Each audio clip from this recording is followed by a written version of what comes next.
everyone, and welcome to episode 20 of UK League Chat. Quite an important one, I think. We've just had quite a big announcement about the UK League itself, and to go over that, we've got a couple of guys that know their way around the UK League very well, and we'll get some opinions on that change. So we've got Torok and we've got Froomie, and I've just noticed that you guys are on you're in the wrong place on my screen. Oh, I'm Torok. So, Hey, look at that. so I'll swiftly sort that out. Apart from that, how are we doing? Yeah, good. Not bad, huh? Yourself? I'm not doing too bad. I'm well, I feel like I've lost the plot now that was the wrong way around, but that's fine. Let's get right into the actual meat of the episode then. So, for anyone that doesn't know, but if you're watching, you probably do. The UKLC, it's not finished.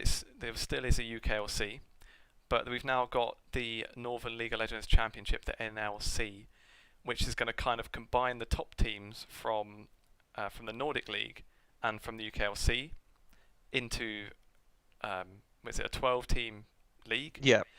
Well, And then- kind of. Yeah. Yeah, which is like split into two groups. We'll get into that. And then below that, there's going to be 5 more leagues, essentially for each of the countries, and then the top 2 teams from each of those leagues will go to the Tilia Masters. The top 2 teams from the Tilia Masters will go to a promo relegation against the bottom 2 teams from the NLC. I haven't missed anything there, right?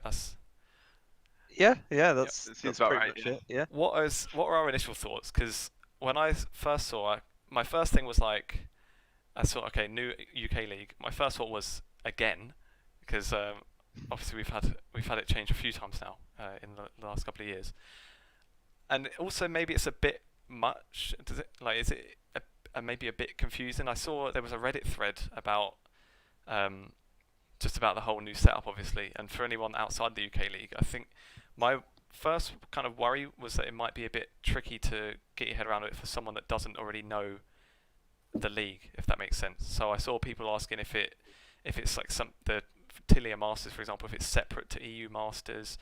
I even saw someone asking if it has like world spots linked to it. So I think for like a more casual fan, that was kind of one worry I had.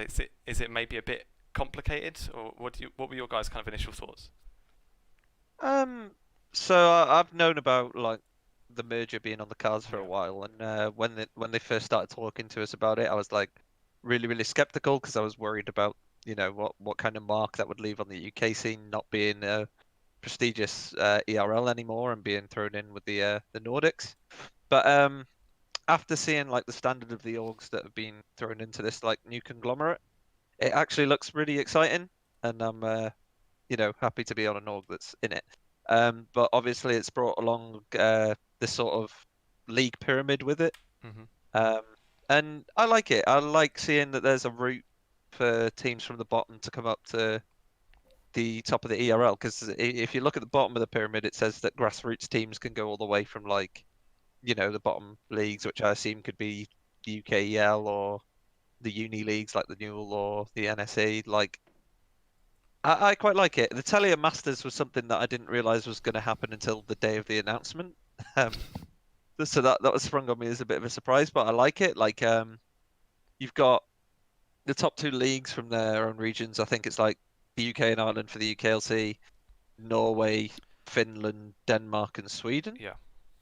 And it's the top 2 teams from there going to this Telia Masters, which would be a competition of 10 teams. At least that's what they're saying at the minute. And, those are 10 teams of players that could not be far off NLC level.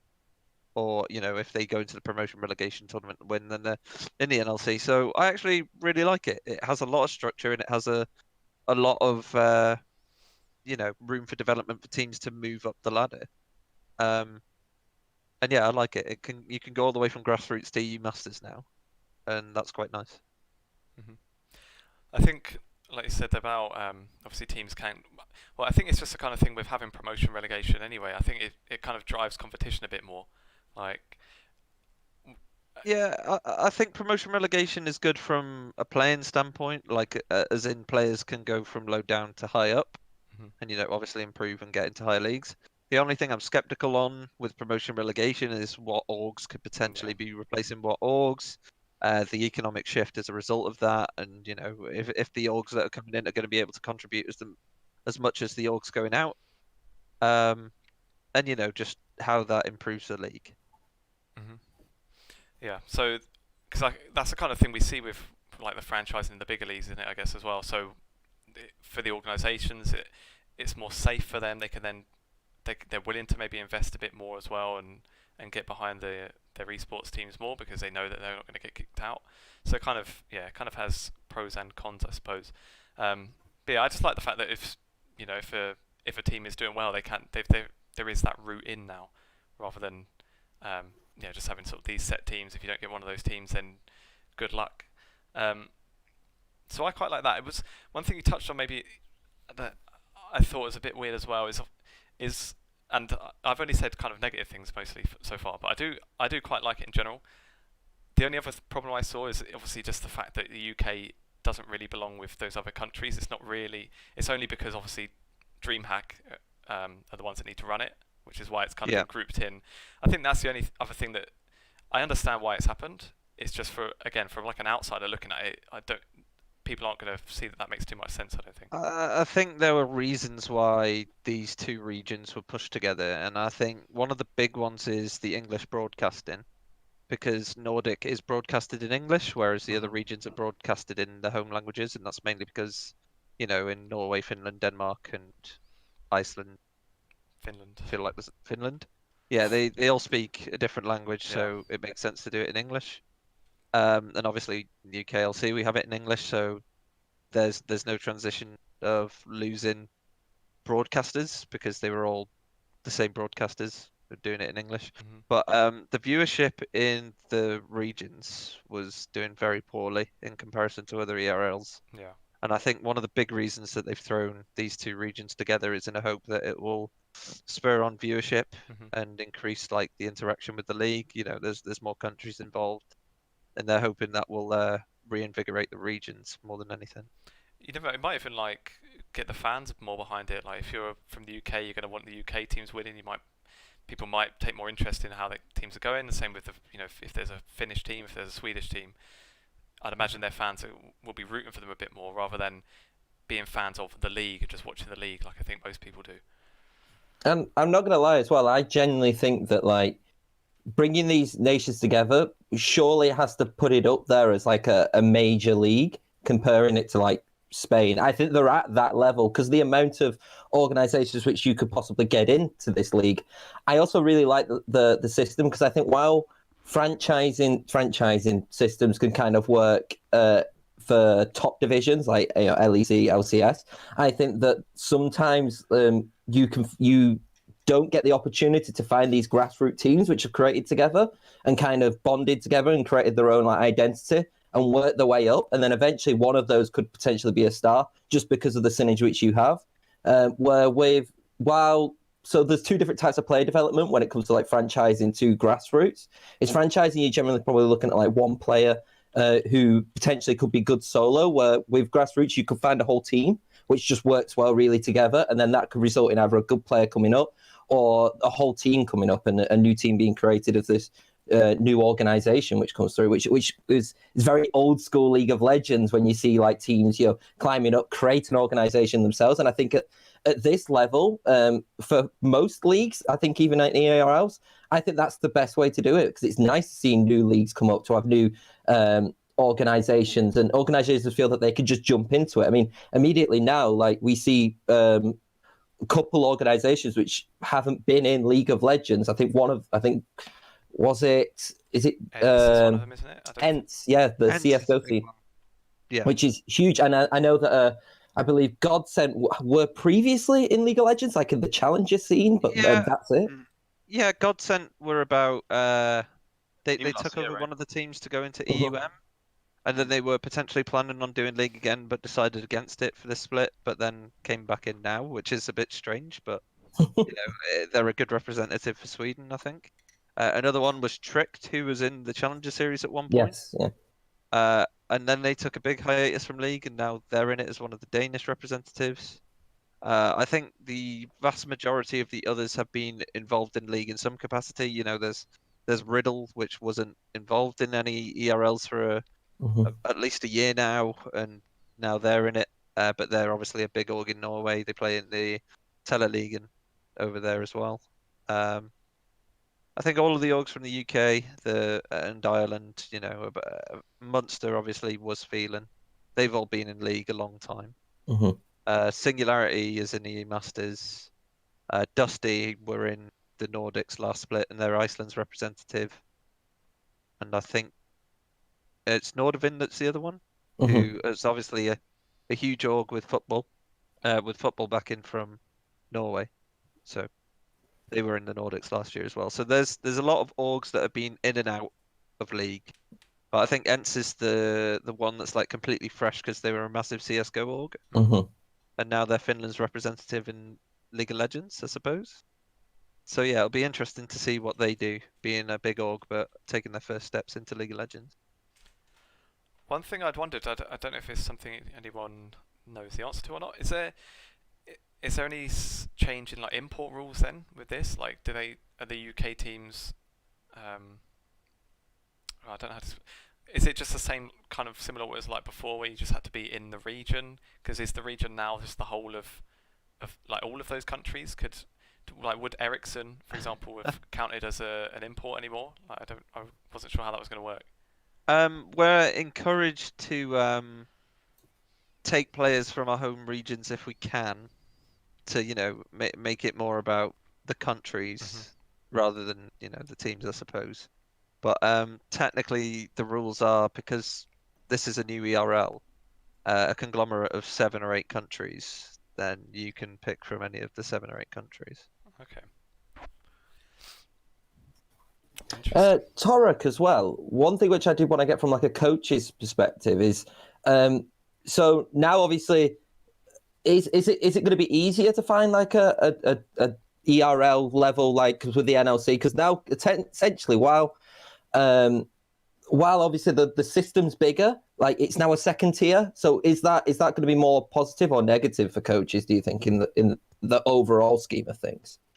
In what way do you mean, sorry? Is it like the second division beneath NLC, or? Yeah, so now where you had the Nordics and the UKLC were still classed as like the top tier leagues. Yeah. Now you've kind of got the top tier league and then like 4 or 5 lower tiers. Do you think that having like kind of less top ERL spots for coaches is positive or negative as a whole for like that whole kind of recruitment? Well, if you want to look at the coach ecosystem in general for the whole of Nordics and also the UK, probably a positive, right? I mean, if you're going to say like, if you were examining the leagues last year, yes, you'd have had more slots in the very top divisions, but the sheer amount of the 5 feeder leagues plus in this Telemasters plus then the NLC, I mean, I can't see coaches missing out on slots. If anything, there should be more. Maybe teams that want to get in will invest. I think it's quite unlikely that you'll find a grassroots org or team of 5 players being in one of these leagues, so the UK or Denmark, whatever, because you've got to remember they're taking this from already established leagues that run on the side anyway. So Denmark has always had the LCD, it just hasn't had any impact or funding from Bright, it's just existed. Right. So what they're doing is they're taking, well, the LCD in Denmark and probably going to make that the main feeder league. They're doing the same in Norway with the Teleligaen. So they're all these leagues which were sort of really fringe before and just existed, had a core viewer base. I think 1,000 odd people watching LCD last year, which is more than UK and Nordic combined at some points, right? So, you know, the LCD has some fans. Like these leagues existed for a reason. Vipers competed, I think they won the LCD this year, right? And all that means is now it's going to be turned into a more official system taken within the right ERL structure, and then hopefully means that the teams are also willing to pick up more coaching staff and put more effort in. So as far as I'm concerned, it can only really be a good thing. And so with that then, do you think that, because it kind of gives like the LCD more of kind of limelight in this official structure, you've actually got a way of working up, do you think that then will make like players improve and also coaching improve as well? Because there's now even more of a clear kind of road of, look, you can actually join the second division essentially in Denmark and work your way up to an LC and kind of get those coaching accolades through that, or, you know, as a player as well from that standpoint. It should do, right? I mean, people are always encouraged when they can promote. I think it's a really nice incentive to be able to come up, compete for promotion. You know, when it's not only just winning your league and beating your domestic level, it's being able to compete for that more internationalized spot. And it will make, I think, gives a lot more drive to the top teams in those leagues as well to not just sit there and be like, well, you know, we got it now. You know, there comes a level where now we've got to focus on our international competition. You know, if I'm coaching in Denmark, the LCD, the split, and I've got to go and then start scouting UKLC, Sweden, Norway to make sure that my team is ready for the promotion series. So, I mean, it should be a good thing. Across the board, it should be a good thing. I actually can't see it being negative, if that makes sense. It just doesn't add up. The only thing that's slight negative is there's a few less top coaching positions. But at the end of the day, I think it should be a net positive by quite a significant margin. So. One thing you'd mentioned in there as well is about the viewership. I think that's hopefully a big thing that's going to help. Just I guess it will help for all of the leagues to get more eyeballs on them, because you mentioned, like, I mean, for one of the like not official streams to have more viewers than the UKLC and Nordic Championship is not great. And I think a lot of the times as well, the UKLC was like was on the front page of Twitch, which I'm sure was always boosting it as well. I think without that, it was sometimes sort of about 500-600 odd viewers. So it's kind of a thing. If the teams are going to be of a higher level, which I imagine they should be, then it's more top teams against top teams, and hopefully that helps. I do worry maybe that means that the UKLC is a viewership going to drop, and the teams that are left there that didn't make it in, it's obviously going to be worse for them. They would have wanted to be in anyway, but that was one thing I thought. How do you think the viewership will do in the UKLC, or would it be kind of the same core viewers they'll end up watching it anyway? Do you think? I think it depends on how well the NLC does. I think if the NLC does really, really well and then advertises the other leagues, and when they're on, we could see people who are interested in the NLC potentially come in and watch.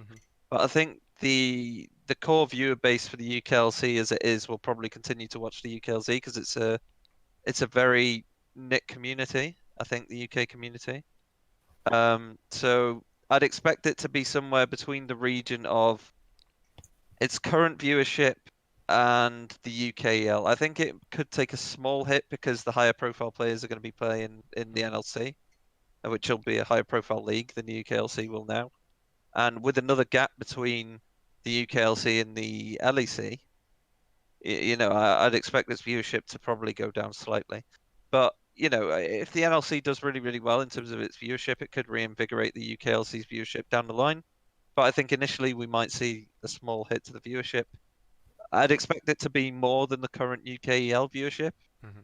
But I think it'll probably be lower due to, you know, Fnatic Academy and XL Academy moving into the NLC. Yeah.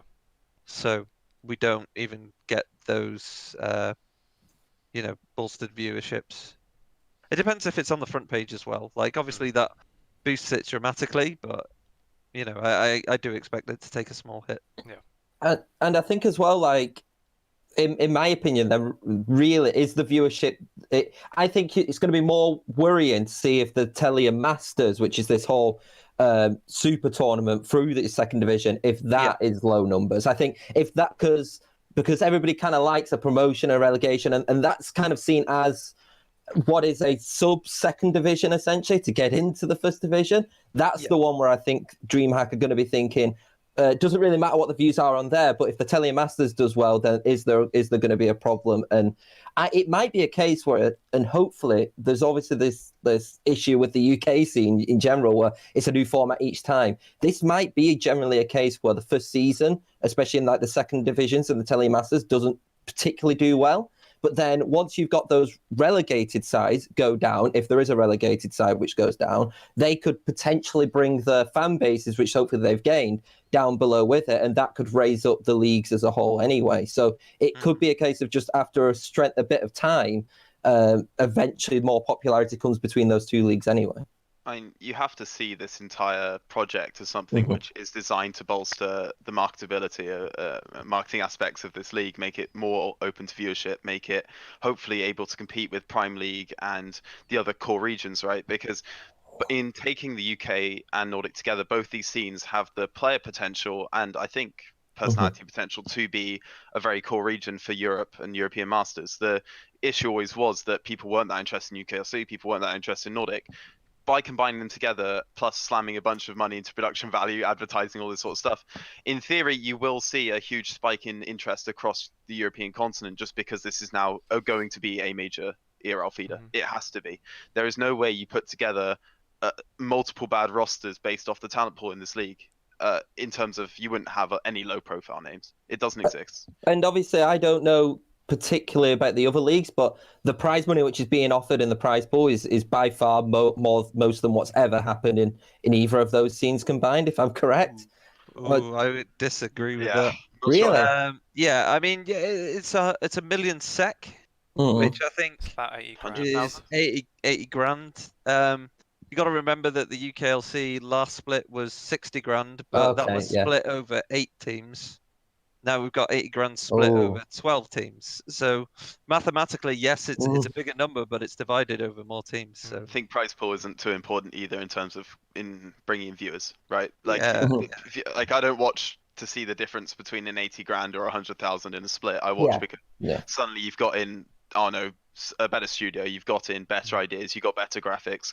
All these players, you're doing great content for them, and actually, you know what? Aside from the competitive aspect, I actually just want to watch this league in general because it's exciting for me as a UK fan or Danish 100%. Fan. Yeah. Plus, I think that having the promotion relegation system, which can take you all the way from like grassroots all the way to the NLC, will probably inspire more people to watch it and watch where they can get to. Especially if their league, which is like a tier 3, tier 4, links all the way to the NLC. It's sort of like League 2 linking up to the Premiership. You know, like people who are fans of League 2 or playing in League 2 will, watch the Premiership. So I think this is sexual failure from the outset. Me though is it needs to just keep continuing. Even if there's drops and even if there's highs and lows, I think this needs to be a league. This seems like a system which could work over 3 or 4 years. It's not a system which is like a 1-year system, then we're done. Because if so, it is pointless. Because the whole point is that if you do get that grassroots team and kind of word gets shown about this grassroots team and then they start climbing up, that's a story in itself. They get into the NLC and then it's like there's stories which can be created through this long-term project. And so it is a case of, and at this point with League of Legends, you can do long-term projects. It's not the game isn't going to go hopefully in like another year, is it? It's definitely going to be continuing for a while. So it's one of those where you hope that these stories can be created. And then, like I said, I think the league can only do so much, but as you would know, both of you would know, a lot of it is marketability with the teams anyway. And the teams need to really invest in marketing themselves, whether it be through the players, the coaches, social media, everything, to try and the more they can put in, the better the league can be as well. Yeah, and there's a lot of big orgs in the league now, like a lot of massive orgs. Like the quality is top end of the UKLC plus top end of the Nordics, and there's not really a deadweight organization that I can see on the list at the minute. I think one of the big problems for the UKLC is there was a lot of orgs that weren't doing their bit, and that was a problem.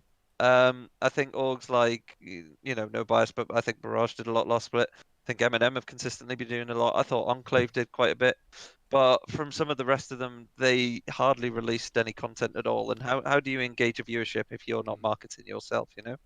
You're not going to get a fan base that way. And even as far as like XL UK, like XL especially, but probably because of the roots of where they came from, they really did try and market the UKLC as much as they can for a big organization, which they were. Yeah.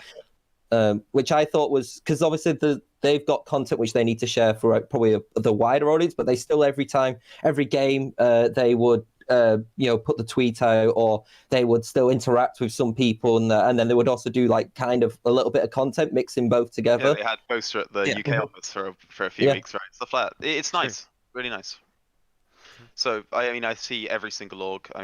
Corona permitting, at least trying to do their best, right? But aside from that, there's a lot of stuff orgs can do.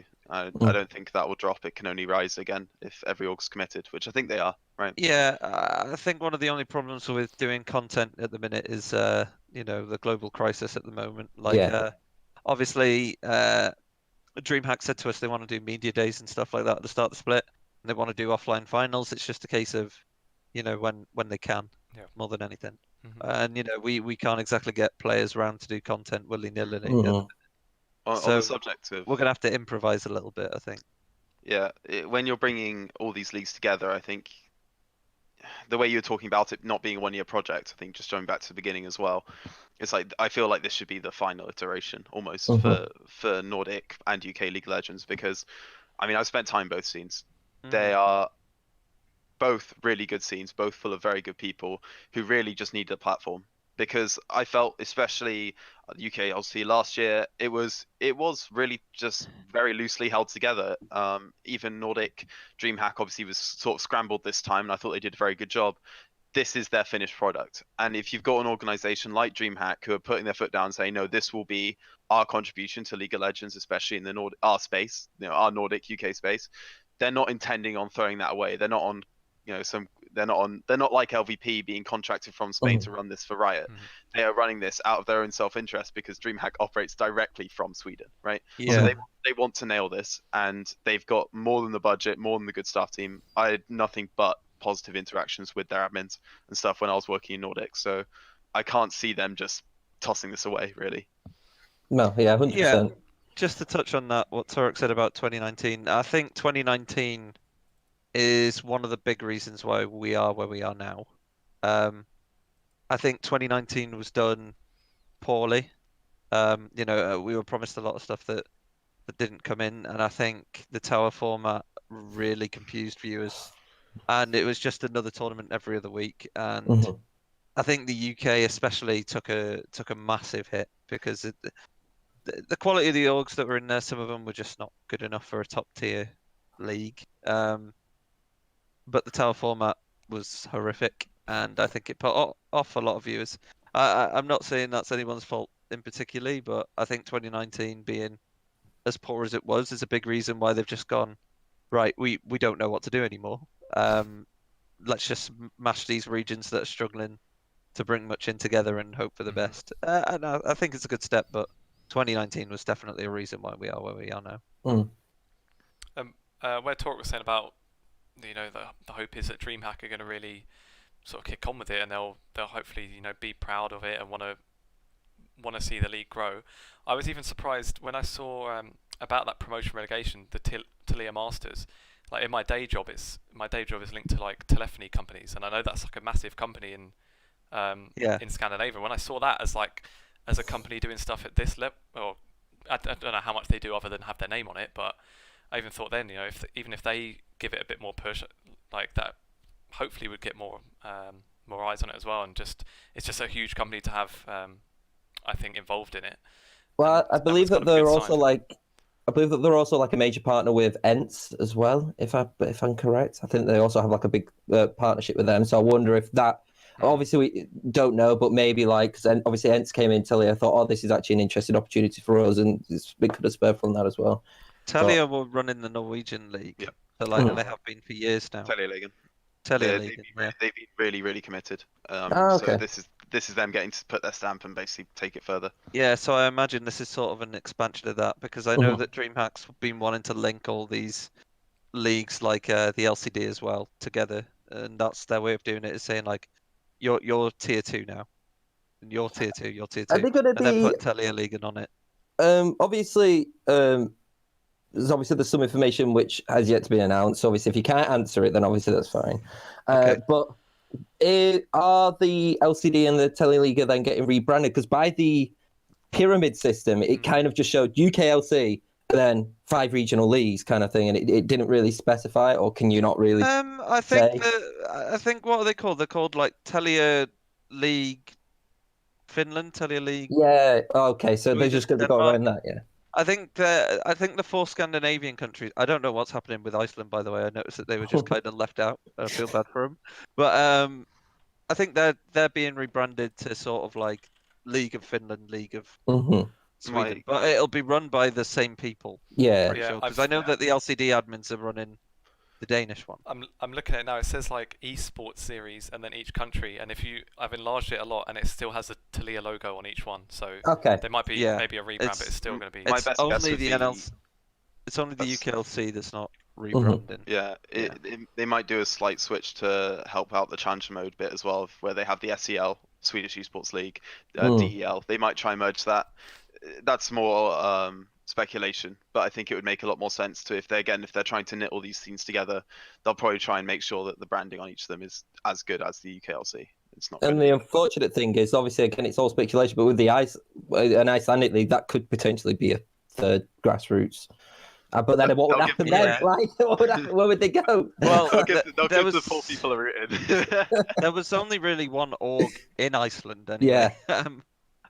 Dusty was the biggest org from Iceland by a huge margin, and they have representation in the NLC. What was conventional in the old Nordic format, where it would be similar to what we have in Div 2 now, the new Div 2 coming in, where there would be 5 leagues that come into one, and then they play off at EU Masters, which was the Nordic Championships before they reformatted it. Like, the Icelandic teams would come in and just get obliterated really, really quickly. It must be such a struggle for them as well, because they're so far away from the server. So their ping must be huge, like hundreds. It doesn't. It doesn't actually say about a specific Icelandic league on there either, so I don't know where. Yeah, it's the 4 Scandinavian countries apart from Iceland that are listed. So let's just hope that Dusty never get relegated. Yeah. Yeah. I don't know how likely it is for teams to get relegated, because we should be able to, target the majority of the top talents in these regions, and then what I find with like Nordic talent is they quite often go to other ERLs a lot of the time. Like, if you look at any other ERL, there's Nordic players everywhere, which doesn't really happen in the UK. Like, it's like you play in the UK, or you go to an academy roster, or you go to the LEC. If you're not playing there, then how many players are actually from the UK playing in another ERL at the minute? I couldn't. Minimal. One. Yeah. But if you look at Nordics, they go everywhere. So I don't know. It's like, will some of the top end players that don't find teams want to play in these Div 2s? It depends on the funding, I suppose.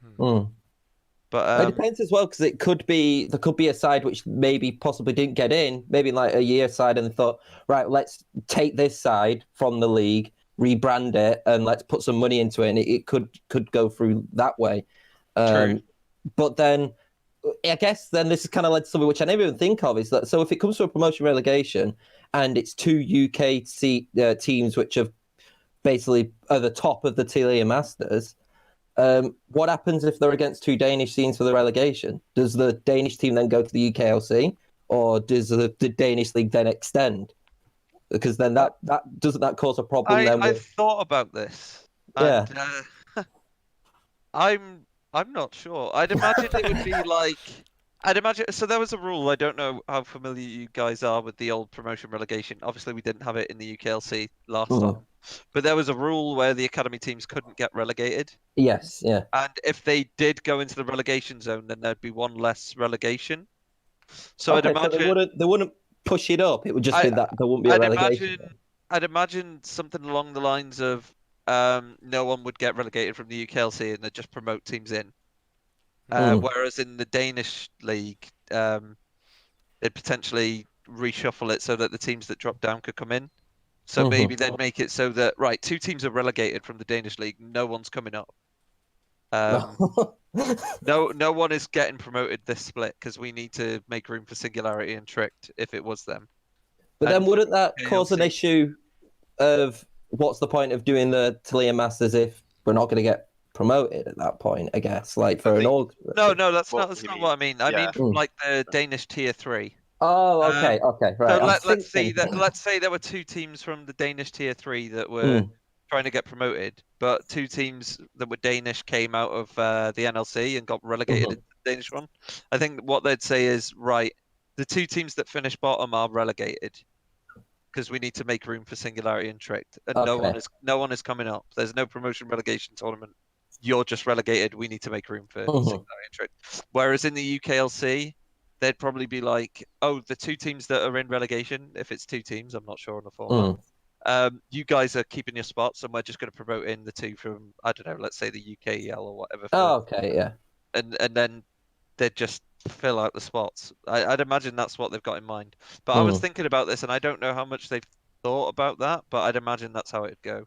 They'd They must just have run through it. adjust promotion relegation from Div 2 to Div 3 to Div 2 and compromise on who's getting what spots. Because the only way I can think of it is obviously when you go into like non-league football with like you have the Vanarama North and the Vanarama South. Vanarama North and South, yeah. And so what they do is they split it evenly. So even though it may be a southern team, they can be in the Vanarama North. That's how you end up with teams like Gloucester being in the Vanarama North. What are you trying to say? I'm saying that like in the Vanarama North, it's like the Vanarama South is teams in London and the North is like everything else. Yeah, I don't think we would ever see like a Danish team coming to the UKLC.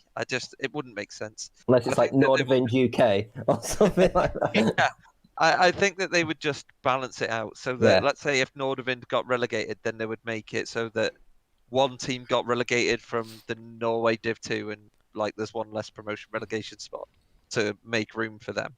And then they'd adjust it so that the teams who are in relegation in the UKLC would just keep their spot and not get relegated so that they don't lose a team and then operate on 7 because they can't do that. I'd imagine they'd just reshuffle it from the promo relegations from Div 3 to Div 2. Reshuffling with bias towards NLC relegations, basically. I think you would expect them to do. You would expect them to have like a system in place because this isn't a thing which they've been working on this clearly probably for a while.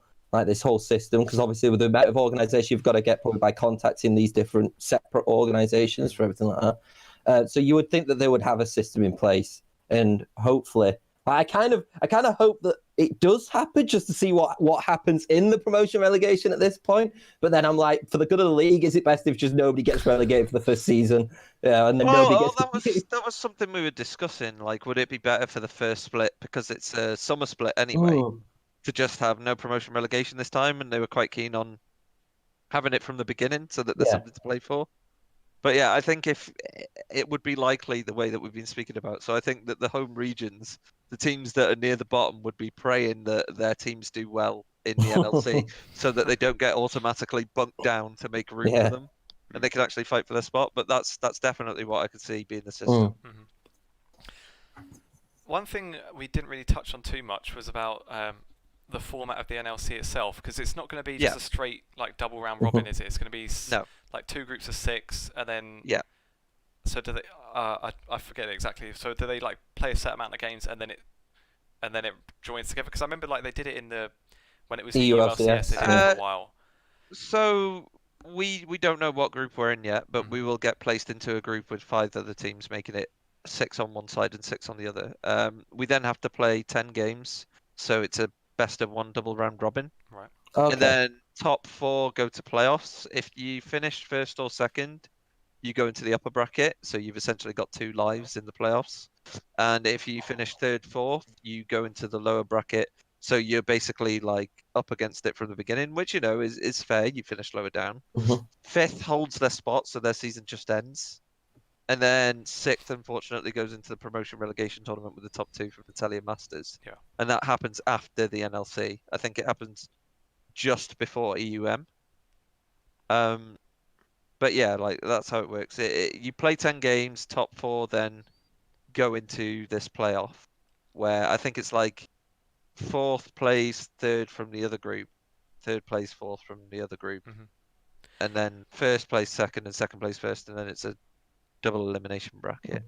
One thing I really like about this is I was in Greek scene for a little while, and they had a very similar system. They actually ran initially 2 groups separately and then combined into a sort of main league and shaved off the 2 bottom teams. They have like multiple phases, and different to a double round robin system, which I actually think is perfectly reasonable and I enjoyed very much last split, is it at least gives the same amount of competitiveness whilst making it a slightly different format. I've got nothing wrong with a slightly different format. It's all right to have a different format so long as it's functional. I know that this group format is functional. It's not the exact same. Obviously, this goes straight into playoffs, so it doesn't give the chance for the 2 groups to merge, which is something I'd have liked to see. Like if after this point there's a phase B and then the league and then playoffs, but that's probably too convoluted because there's 12 teams rather than the 8 or so in Greece, right? Yeah. But at the end of the day, it's still I think a reasonable format. It should be seeded appropriately, hopefully, and Yeah, end of the day, that's going to be a problem. That's the only concern I'd have. As long as the groups are evenly seeded, there's nothing wrong with the way this should work out. I like the rest of it, but it's hard to seed them properly. That's I my think the concern. main thing on the seeding is they absolutely have to make sure that both academy teams are in different groups. Yeah. Because that would be abhorrent for them to just go, oh yeah, let's just randomly draw it. Oh, Fnatic and XL are in the same group. Oh look, Barrage. All right, so great. So that's as we saw in previous splits, like they just have infinitely more resources than the other teams, and that's why they keep. I battering know nothing UKLC. about being drawn versus Excel 3 times. Yeah, so I think they have to make sure that the academy teams are on the other side. Mhm. I've been discussing it at length with like the coaching staff at Barrage, like how they would do it, and for me, it seems like they're going to sort of go for like one from each country goes in each. So, for example, Barrage and M&M are both from the UK. I'd highly expect them to be in the other groups, so that they've got one UK non-academy representative in each. Same with, say, Nordavind and Riddle and Singularity and Tricked, all in separate groups. And then we get like one of the ones from the countries which have one representative. Like, say we get, I don't know, Ents Dusty and and Munster. Dusty. And then the other group is Munster and Godsent. That's how I'd expect them to balance it.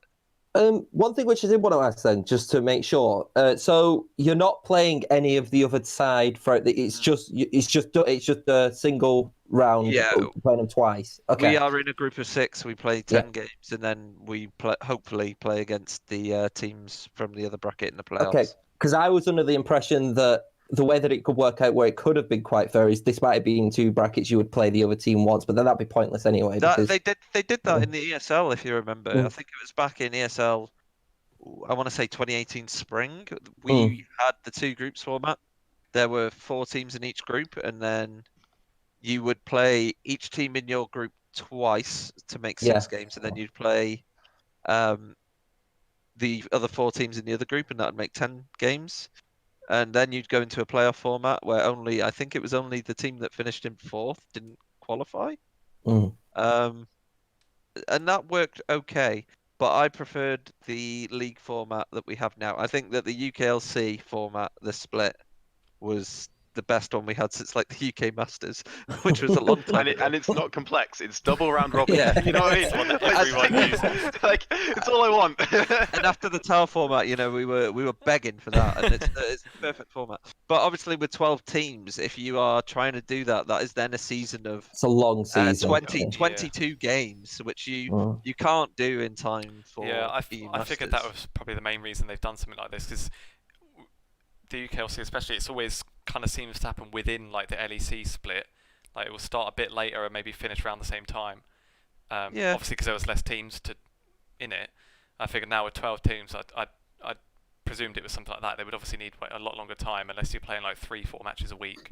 Yeah, I think the format that Tom said, where you played like every other team in the other group once, would be good. Yeah. But it's like, how do you broadcast that? How do you do all of those games when they're happening like all throughout the week? Like it's already going to be hard enough to broadcast, I don't know, 6 games a night. I think they've got at the minute, if you think about it.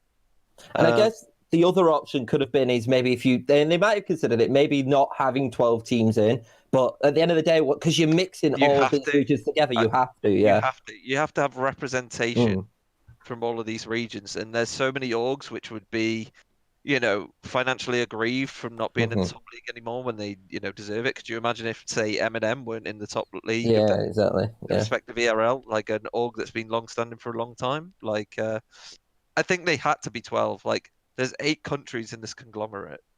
You have to have more than 8 teams, I think, because it's gone from 2 countries to 8 countries. I think they had to have 12. UK was a self-sufficient league by itself with 8 different countries. So if they took 2 representatives and they were Fnatic XL, I think the UK scene would legitimately just be dead, right? Yeah, So and they had to get 12.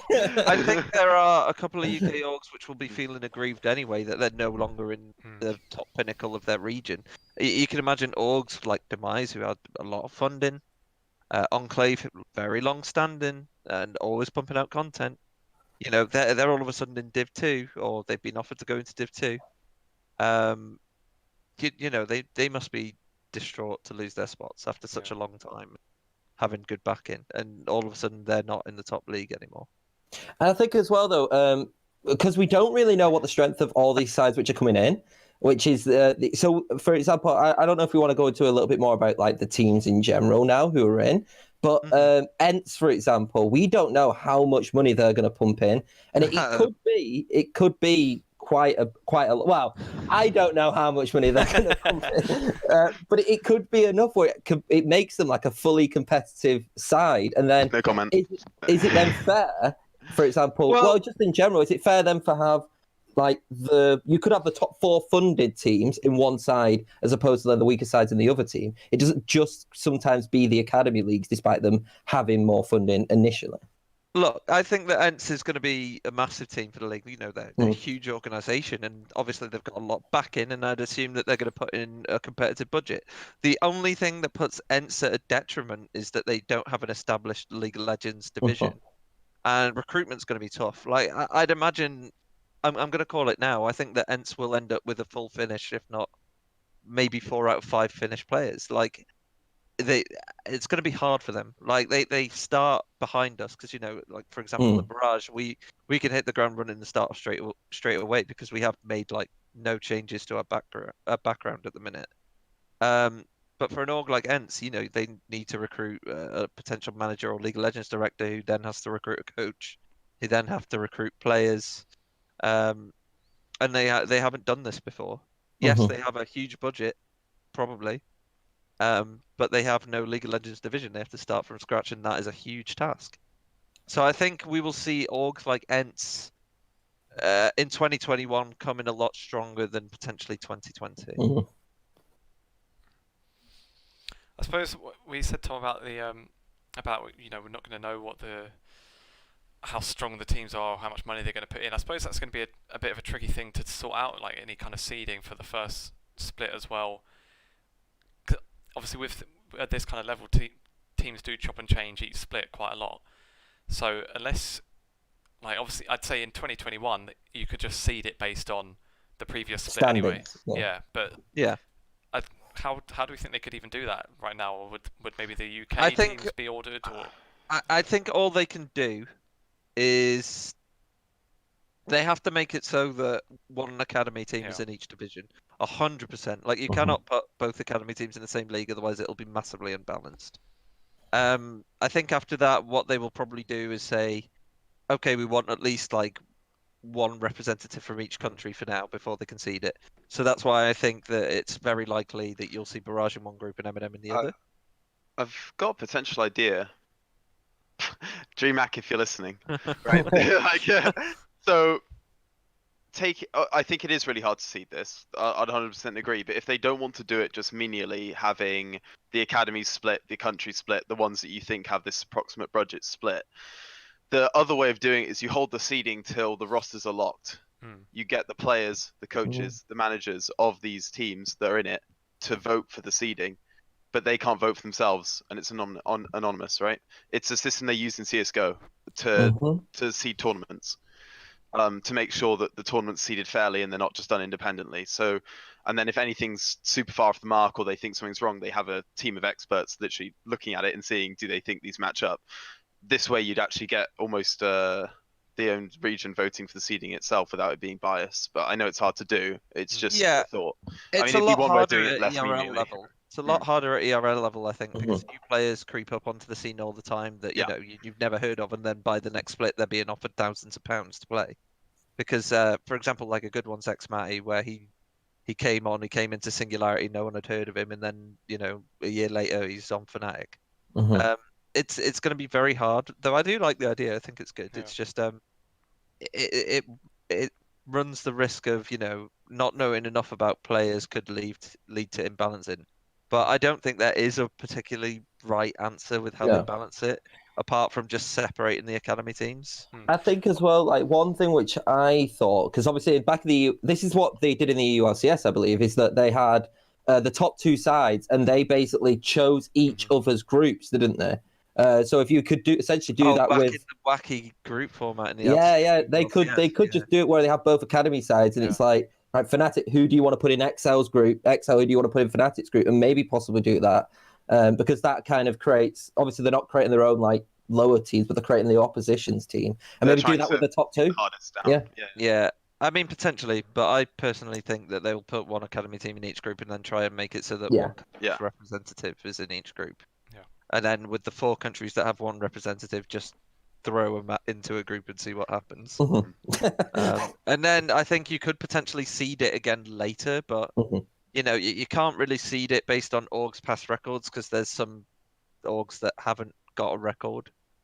And you know, if you go in assuming that Ents are going to be a bottom seed, when I think you know their budget will probably make them one of the better teams, then And I that's think just even not if gonna you work look at if you look at Nordavind as well, like if you look at Nordavind for how they performed last split, you Well, would think like Nordavind finishing outside of the playoffs is catastrophic. yeah, Like, exactly. So they they're had- definitely a stronger side than what they, in terms of an organisation, than what they will be. You'd I hope. would say Nordavind and Torok, you can correct me if I'm wrong, but they probably had the biggest budget by a country mile. And when an org like Vipers, who was on a budget of I'm just saying like this is what I think, but I reckon they were on nothing. They win it. Yeah. You've got to look at yourself as Nordavind and go, well, that didn't work. Mm. Yeah, in terms of Nordic budgets, they weren't big last split. No org had a huge amount apart from Nordavind. Is the best Maybe way. Singularity a little bit. I guess you could throw Singularity into the mix, but that was a roster that joined and then was picked up, right? Because it goes through the Yeah. qualification system. So it wasn't like they put this team in from scratch, did qualifiers and went from there. It was more of just we picked them up afterwards, and funnily enough, they are one of, if not the best, and they managed to make it to EU Masters as they were titled in the qualifier. But yeah. It can be. I mean, it was a really tough split for Nordavind, of course. I'm 100% sure they'll do better this time. It's always just the learning process with putting together teams, and sometimes it just doesn't gonna- work, right? Like They're it's just just how going it to is. take. They're just going to take all the Vipers side, and that's all it is. That's it. No, they won't. No, they No, won't. I don't think so. no university. I think that I think one of the problems with potentially the Nordic countries is they will try and go very, you know, they will go in with national pride and they will try and pick up players from their own regions potentially, and that can hurt them sometimes where they just tunnel in on going like full Norwegian or full not necessarily full Danish because Denmark is insane. But you could go full Norwegian or full Icelandic or full Finnish, and you know you could end up having rosters that are a lot weaker than what your budget could have got you. One thing that I've seen with Nordavind is, regardless of their budget, they have struggled for a few years now, for whatever reason. Like in this split particularly, I think if they had another couple of weeks, they would have probably made EUM, but they just hit their stride a bit late, and that's going to be a big deal in this split. Is you know, there's so few games, like 10. If you have a bad start, that could ruin you for the whole thing. And I think countries going with like the sort of national pride and picking up players from their countries and that only could lead to them not having as strong of rosters as those who don't. And you know, you got to be on the side of caution with that one. I think it's about marketing yourself as well, isn't it? Because sometimes these sides market themselves as we are the Finnish organisation, so we're going to represent Finland by picking Finnish players. And why that may not be the best in terms of like skill level of players, it might be the best in terms of getting viewership into that side, because all the Finnish viewers will want to watch all the Finnish players, where they might not want to see no Finnish players in a Finnish side, essentially what it could be. Yeah, but if they do that and then their org just starts losing every week, they're gonna hate it. One of the big things, like for example, was Barrage last split. Like in the split where we did really, really badly, I felt like the world was against us and everyone hated us. And then all of a sudden, when we finished third, and you know we pushed the academy teams for a while, you know everyone suddenly liked us. Like the fans. I still had you 8. Don't worry, I still had you 8. Like that was ridiculous. Actually, it was 7. It was 7th because you put on Flaming. 7th. Yeah, I did. You were right there. Yeah, I was looking at that, just going, you're just going off the back of what happened last split. 100%. I knew nothing. To be fair, we even came on. I said I knew nothing about the play, any of the players which you had. So I was like, I just know nothing. To 7th, I was like, Kerberos is good. We'll put him up higher. Like, I don't think Demise was Kerberos's fault. I'm just gonna no. Oh well, but yeah, we came third, and obviously like that did a huge amount for our branding. Like coming the best team outside of academy was huge for Barrage, and I think it went a long way to getting them into the league now. Mhm. I think if we would have had another split where we didn't make the playoffs, I think it could have been very easily, say, like Enclave that got in or something like that. But that's the thing. Like, if your team is winning, that's when you get the most support, and that's when the fan base is really on your side. Because in league, they love a winner. So orgs have got to ease on the side of caution of going for national pride if it's going to result in them doing worse, because it could quite easily backfire and make your country not like you. I think you've just got to put together a side that's going to win and get results if you want to engage the fan base. Because look at Fnatic, when they do badly, everyone hates them, and when they do well, everyone loves them. Vitality is a great example of the split. They were loved by they were Yeah. Europe's like pet favorite in LEC for ages, and then they mix up their roster, drop Yamato cannon, and then suddenly everyone hated them when they were 10th. So you know, Yeah. Mhm. One thing I think we might end up missing is like the bottom teams against each other, because it's always kind of well, it's like more just like Yeah. storylines kind of thing. Like when and they'll when scrap it's- in Telemasters now. So I mean, Telia Masters will be good for that. Hmm. But I see what you mean. Like, I miss like seeing, the monkey fights between, say, Phelan and Enclave this split. But I think the quality of the league should be really good anyway, Yeah. where it's going to be very, very close, and the game should be of a high quality regardless of whether it's sixth against first, because these are going to be the top players in the region Yeah. of a highly talented region. But we don't get to see sixth against sixth from the other groups, so we can never see who truly is the worst team in the league. Yeah. And obviously we don't know how the group seeding is going to affect. Like, could a team that finishes in sixth could have finished potentially third in the Fourth. other group Yeah. or fourth if it made the playoffs? And I think that there will be a lot of people that at the end come out and say, look, if we were in the other group, it was a weaker group, we could have definitely finished fourth, and now we're in the relegations, and that's bad seeding, and I think that's going to be a big excuse. But it's one of those We'll where you remember need that to if Barrage finish. is sixth. Yeah. Fucking hope not. You need to finish. You need to finish sixth though for it to actually really matter. So to be fair, like if you're finishing bottom, then it doesn't matter if the other group is kind of a little bit stronger. It won't be probably to the same strength where it's gonna for example, a team can't complain if they finish fifth. Yeah, maybe they didn't make playoffs, but they're still in the league for next season, so they can go again. But if a team finished sixth and then blames bad seeding, at the end of the day, you shouldn't be sixth. Well, let's say we use the hypothetical modeling way they're going to see teams in the beginning, right? So you split Fnatic BT, and let's say they take the two Norwegians, and then on this the theoretical A side, right, you go Nordavind, who put in a mass budget, then you get Ents, then you get Godsent, and then you get Dusty or M&M. Yeah. Suddenly you really feel like, well, now you've got Ents, Nordavind, Fnatic, Godsent, all four with massive budgets. Let's be real, compared to the rest of the teams, compared to that group on the other side, if they theoretically do it that way, I'm sure they'll take budget into account. They have to have something. I don't think I they mean, I could necessarily be wrong, will. How can but they know what the budgets are? I mean, they had to do an application process, so yeah, I'm assuming that would have to come forward. But I mean, my concern would be that if you end up being Barrage versus the three CS:GO org / football teams and the academy, you are up against it to a certain extent. That being said, the time pool is so big, I think it's hard to make a bad roster. So regardless of what your budget is, you can probably still compete for anywhere outside of sixth. There is that small concern on seeding where it could literally be a group of death and on paper, and maybe not so much. I think And you coaching deserve to be staff. relegated if you lose to the relegated side. You deserve to get relegated because you could complain all you want about seeding, but then if you get relegated after that, then it's like, well, then you're clearly not good enough. Depends on circumstances sometimes, but yeah, conventionally, if you've done the worst, then you deserve to be in the promotion relegation tournament. I think one of the big things this split is going to be the quality of the coaching staff. I think, like Torok said, it's going to be very difficult to make a bad roster with how much talent there is available in the region and how close it'll be. I don't necessarily believe in big budgets equals, you're going to finish higher in the league, because we saw the split, like Demise had a massive budget and finished bottom two, and Barrage conventionally has one of the smaller budgets in the league, and Vision, both clubs that were in relegation the season before, and then all of a sudden they come, in the playoffs. It all depends on the staff, I think. If you have a good League of Legends division and people who know what they're doing and have connections to build a roster and get more stuff in, then you have coaching staff that knows what they're doing, that can make a huge difference. How your team grows throughout the split will define where you finish, and that's going to be defined by the coaching staff. So that's going to be more important than anything is having a good coach.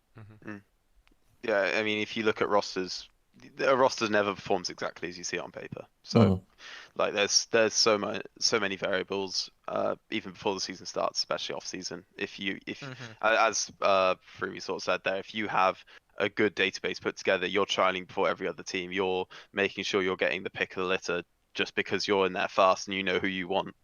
Sometimes it's enough, and really, there will always be that question mark factor. So the only reason I brought up the seeding point is that it would be like the most obvious complaint. But I still agree that if you come sixth, you deserve sixth. How it goes, but unless you yeah. constantly have internet problems and your top laner Yeah. DCs every game and you 4v5 and you go, then you can feel a little bit. Then that'd be a bit hard done by, yeah. But Yeah. for the most part, yeah, I mean, the bigger budget doesn't definitely not mean better players, because it actually, as a side note, the higher up players get, the more inflated their prices. So you may end up spending Yeah. a lot more for just this much. You may be spending, I don't know, whatever figure just for 1% more in reality. So you can definitely do it right. Coaching staff and the League of Legends division of the team, like the staff, like managers, directors, they're going to be what defines this split. I think your recruitment staff and the ability to grow your players is going to make the difference. If you have a bad coach on a lineup which looks like they have a bunch of superstars on it, forget it. Like you are going to finish outside of where you expected. I mean, we've seen it. We saw it on both the UK and Nordic. The split, the rosters with the biggest budgets. I'm disregarding Fnatic and XL because their resources and facilities are infinitely better than everyone else's. But for the orgs outside Academy, like everyone predicted that Envision was going to be the Academy killers and potentially go to the UM. It didn't. But Demise had a massive budget, didn't make it. Enclave had a lot of sponsors that they could have invested more into a better roster, and it didn't work out there. And Nordavind is the big one on the Nordic side, where they had the biggest budget in the league and didn't make the playoffs. It all comes down to your division this split, I think, purely because there's that much talent to choose from. I think now is probably a good time. We are a few days away from EU Masters, and we had planned to do like an EU Masters episode. That was until the NLC announcement happened. Of course, we had to talk about that. So I think before we finish up on this one, we'll touch on it a little bit, just to at least kind of preview the groups that Fnatic and XL are in a little bit. Like I say, just before we finish the episode. Touch on XL's group first. How big has the fact that they've finished second in the end, and they've obviously gone in not as a first seed? I think that. Do you think that's going to hurt them a lot? I think they've got. You'd have to say they've got a stronger group in general, mainly because they've got teams from the other big leagues as well. Really. I think it's pretty hard, isn't it? Yeah, I think Fnatic's group's very hard as well. Fnatic's group is harder than BTXL's, Yeah. and I think that XL bottled the final big time, and we're still probably the best team overall from the UK. They've got YDN from Italy, who they shouldn't have a problem with, but it's best of one, anything can happen. Gamers Legion will be a bit of a tougher test, but I'd still say XL should be winning that. Gamers Origin, big team, that's where they're going to struggle. But if BT don't make top 2, then something's gone horribly wrong. I think the only team that'll threaten that is probably Gamers Legion, but I still expect Gamers Legion and YDN to not make top 2. But if XL don't make it, something's gone horrific. It's the Hyanan redemption. That's what's going to be. Oh no! But who knows Hyanan best? You got to say that Kasing knows Hyanan better than anyone else. Yeah. I mean, just had to scramble to find the groups now, and I think the seeding hasn't mattered particularly for either team. Honestly, I think they just got lucky in the roles, avoided some of the far tougher groups, honestly.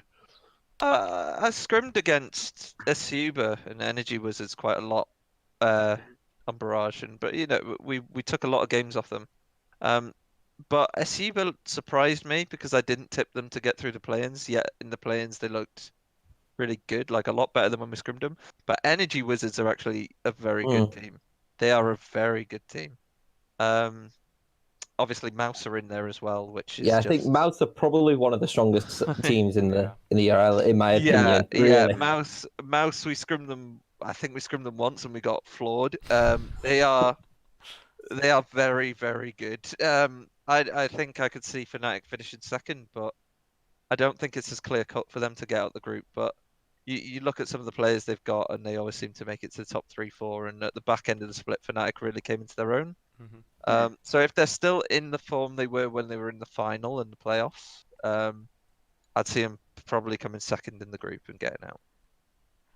How It far? would be disappointed if both of them didn't make it, I think, honestly. Yeah. I think it Right. would be very unlucky if a UK representative didn't make it to, is it the quarterfinals it'd be? Mm. Yeah. I think it would be very hard done by if they didn't, but I don't see it. I think that we'll at least get one of them through, if not both through. But Fnatic for me definitely have a tougher group, which is a bit mad when they were the higher seed. Mm. I say definitely tougher to win the group as well, because obviously Mouse. I think Yeah. Mouse are probably the. I'd imagine Yeah. the favourites. On paper, at least, they've probably got the strongest team. I would have thought out of any side. I'm just looking You at think Group they're the B, favourites though. in- Like, you think Group they're the B is favourites something in the else. league? I don't know if they're the favourites in the league. Well, I know they like didn't. They didn't win the Prime League, though, did they? Schalke won. Schalke were very, very good, and Schalke made a lot of changes because Mm. obviously, like Gilius was swapped out for Lorox. Lurox, yeah, and Inax was swapped in. I think the Neon's their AD carry now, Mhm. and he's very, very good, although he is just back off a ban. So I'd be looking at teams like, I think Giants are very, very good. I think Movie Star Riders are good. I think BTXL could go all the way if they play like they did in the regular season. Like I think XL are up there as one of the better teams. Gamers Origin are scary. There's a lot of a good selection teams. of strong teams because of the way they've rewrite EU Masters to have the play-in stage. They cut out a lot of the Mhm. what teams that used to be 3 wins. So when you now look at this, I mean, looking at all the groups now going through, you think yes, this team's weaker, but they're not incompetent, right? Like, so Yeah, you yeah. see YDN gamers in that group, and you think, well, yes, they're clearly a weaker side compared to Game Legion, Games Origin, BTXL, but they're not a team that's just going to keel over and die 0-6 without any form of fight, right? The same with Diffuse Kids, who I think are a very strong side actually in Group B. And I mean, and as you said, NG Pot Wizards are also a really strong team. So there's no like easy group, and honestly, with all these teams put together, there should be no weak team or group really. Yeah, I think the reformatting of the play-ins and the seeding that went into this split was massive in terms of making a stronger main event. Mhm. Like this is the strongest main event we have ever seen. I mean, you don't even see Mad Lions Madrid there or anything, like, because there's so much cutting that just went on through the Yeah, play-ins. I'm not gonna lie, Torok. I think that you derailing Mad Lions, they finished as the second seed coming out of that group, Yeah. killed their EU Masters run, so you can take that mantle. No idea. Yeah. The one thing I wanted, the other countries that are in the NCL now, did any of them have EU Masters spots before? I couldn't tell that they did. Yeah, Nordics, yeah. Okay, so Yeah, because Singularity are Nordic and they're in the main Mhm. event. They got one spot straight into groups and one into the play-ins. And their play-ins representative was Vipers, who had a rough day one, didn't they? They had a really bad day one, and that cost them. Yeah. Do we know how that's going to change then with the NCL? Is it would the NCL get like 4 spots? Do you think? Or? We won't know until they've said what they want to do with the UM, and obviously they won't decide what they want to do with the UM until the current one's finished. Yeah. You'd hope to imagine that the standing of the league would go up as a result of the conglomeration. So you'd hope to see, like, I don't know, an extra play-in spot thrown in, so two groups in a play-in. Yeah, like the German league, I think the Spanish league as well also has 2 and 1. Yeah, because them and Germany do, because they're classed as a tier 1 region, whereas the UK was classed as tier 2 out of 4. And that means obviously the slot is then going to be opened up because you've previously had 4, you now go for 3. So I guess that'd be maybe just France would get an extra one, and just make. Potentially, there'll be some reshuffling. They would probably make like 4 tier 1 regions or something and say, oh, France gets an extra play-in spot then. Yeah. Like, they will figure it out. But it depends. Like, it all comes down to if they want to run the same format. And decide that after the current EUM. Pretty confident it won't just be 2 slots when you've binded these 2 regions together. It would be criminal for a league with these many organizations to just have 2 group spots. when they have 12 really good teams in there. Mhm. I think I'd put my money on it if it was staying the same format, that we'd get 2 group spots and a playing spot. But we don't know until they've told us, and they've just told us that it's not going to be decided until this EUM is finished. Fair enough. Mhm. Okay. But yeah, As otherwise a- it'd just be BT and Fnatic again, wouldn't it? Oh no. As a whole, just to take it back to the N, is it the NLC, NLC. or the NLC. NLC. I NLC, keep thinking. the Northern League Championships. So to take it back to the NLC, do you think that as a whole, then, we've looked at it from overall, with the teams. Do you think that this will help the academy teams as well? Because to be fair, if we actually go through what they've done in EU Masters, we've not been the worst side. To be fair, like I feel like we've always had the opportunity to have done better. But I believe Fnatic made it to a semis at one point in one EU Masters. I think yeah, it was. well, I think they came 3rd, 4th twice, didn't they? I think they made semi-finals twice. Yes, they did. So Yeah. it's like, will this actually improve the potential EU Masters for potentially seeing maybe like a UK organisation or an NCL I'll organisation? tell you what it will do. With the quality of the league increasing, it will mean that the players don't have weeks where they just smash their opponent. Mhm. So it'll keep the competitiveness going, which should make them better players as a result. Like every week is going to be a struggle for a win. There's no free wins in this division, I Yeah. don't think. The issue with the UKLC for academy teams especially is, yes, I mean, I don't wholly believe that the league is the main source of practice they get, right? They'll get more from Mhm. being in a tier 1 scrim group, playing against the other academies, playing against all these really strong teams. But if they actually want to be kept on their toes for the majority of the split, at least they don't want to have a week where their least competitive game of the week is their actual official game, right? Yeah. Like the concern was, I'd say, for majority of the weeks in the UKLC, they'd come into their one game, which is supposed to be really like hyped up as sort of like, oh well, compared to our scrims against Schalke, Mad Lions, all these big teams, Mhm. it's blank, it's blank. They're not bothered so much, and that probably affects some way in terms of their mentality and also the way they can practice. So I mean, it Yeah. should be better that they now are like, oh, it's Nordvin, we might need to practice. I mean, for Mhm. example, right? So Yeah, it's nice. could you imagine if you were, I don't know, BTXL going in against Enclave that week? Do you think you're really going to be trying in scrims when you know That was one of there's my a free most win on the hyped table? matchups. That was one of the most hyped matchups though, because one was undefeated and one hadn't won. I was like, this is written in the stars. Like that was in terms of like you go back to like storylines you could have had. I loved that. I loved going home for that. I didn't predict them though because that was never going to happen. Yeah, I don't know. I think it should help. The representatives coming out should be in better shape than they are now, but there's such a big gap. Like, when did the UKLC finish? Like, have Fnatic and XL taken breaks between? Because there was no UK team in the play-ins, so we as a country have just sort of been waiting for the main stage to begin. And the finals were at the back end of March, and it's been about 3 weeks since we've seen these teams play. How will not playing competitive for that long affect them? I guess know the Fnatic had 1 week off before going back to scrims. I don't know so they'll have been back for a couple of weeks at least still, but I'm not sure about Excel. Yeah, another thing is, how much time does it give you to prep for the NLC? Because I would be bricking it if because I know the lock-in date and I know that it's a lot sooner than the league starts for rosters. If I was in EU Masters now, it would give me very little time to prepare a new roster that, I might potentially needed a new roster to play in the NLC. I've already started building for the new season. If I was in EU Masters now, I'd be, praying that the team was going to stick together. Otherwise, I'd be in a bit of hot and bother if I was having to go in without being able to trial new players. Like, if XL and Fnatic want to keep hold of their players, then I hope that they're staying for the next split. But if they want to make changes, then they've got very little time to do any tryouts with new players for the new Rip league. Team Singularity then, essentially. Singularity better be hoping that they've got 1-year deals on their players, or at least something agreed for the new split. Because if their players are planning on leaving and they need to replace them, they're going to be very hard pressed for time to put something together.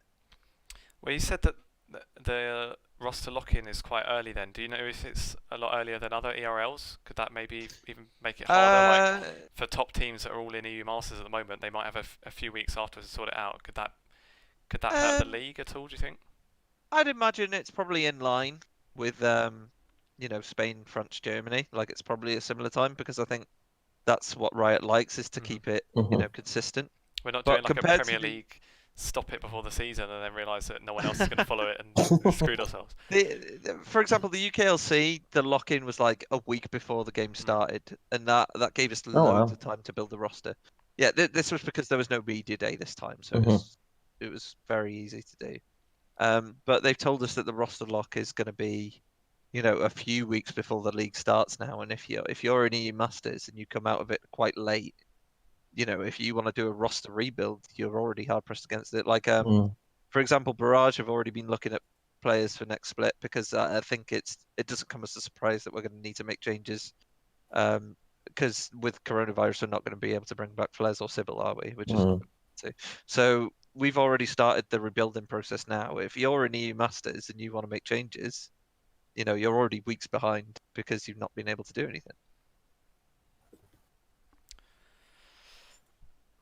Not ideal. Yeah, that's why I think like the spring to summer off season, which we're in now, where it's only like April and May where there's no league, and then in June you're back in.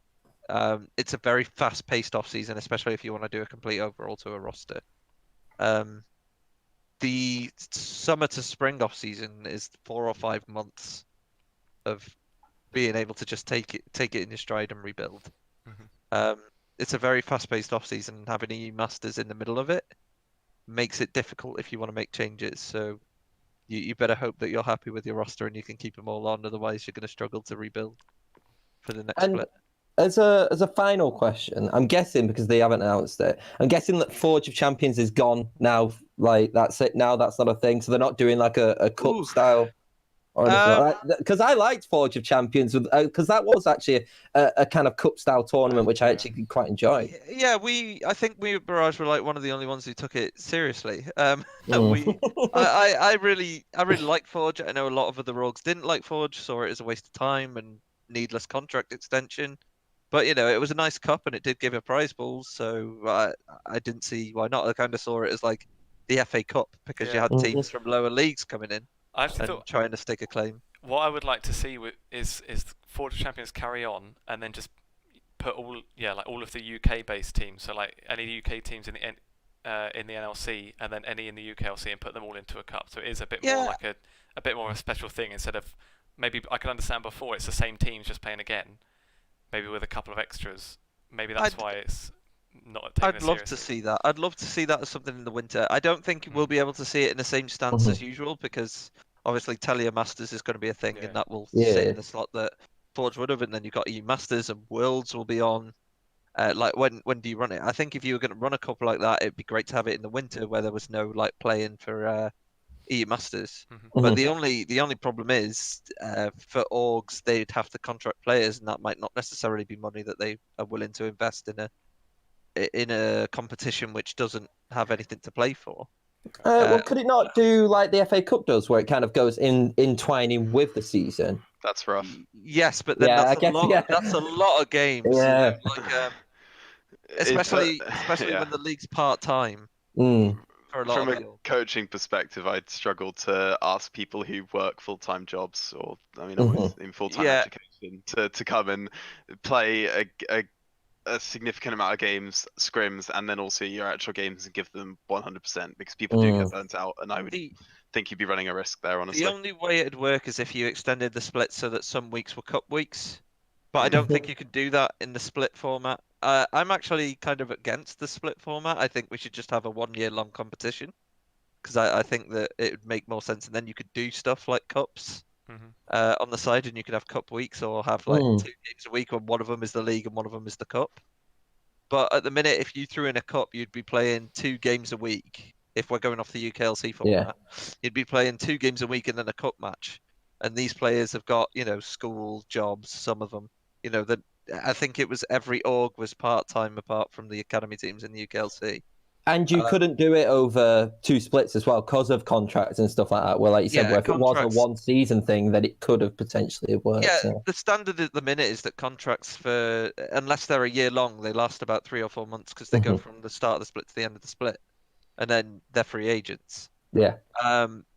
If you wanted to run a cup, you would have to tell orgs you need to contract your players for an extra month, and the orgs might turn around and go, "Well, we simply can't afford that." And that obviously derails that idea, unless they are paying players less, and then players might not be happy, and it lowers the quality of the region because you're paying for worse players, because you can't afford better to play in Forge. And that was a little bit of a problem with the Forge format originally, though I didn't mind. It wasn't too bad. But yeah, I think if you wanted to see cups come in, then splits have to be thrown away, and a season has to be brought in. It's just like you start in September or you start in January and you go all the way until, September, and then it's the off season. But at the minute, the climate of esports doesn't really allow for every org to have 1-year deals.